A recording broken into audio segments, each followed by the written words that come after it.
Kain.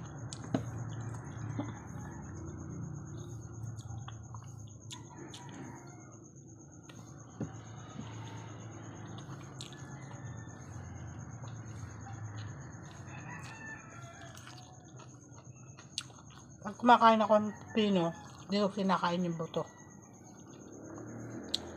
Kasi ito yung nakaka-uric acid yung buto.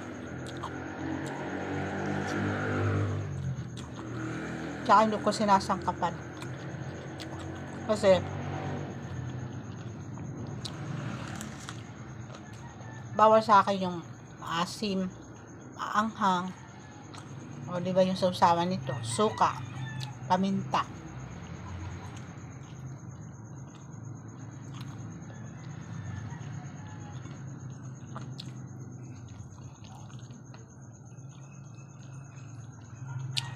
Makain ako habang nagpupopo.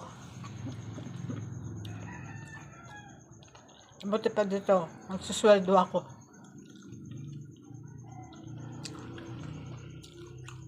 Kamali akong pindot. Pindot ko yung ikis imbis na receive.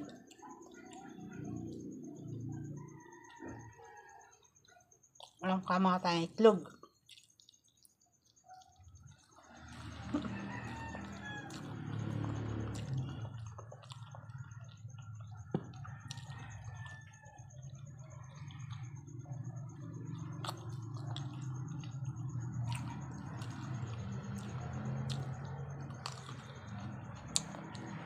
Okay din naman ito kasi walang buto. Tabang nga lang.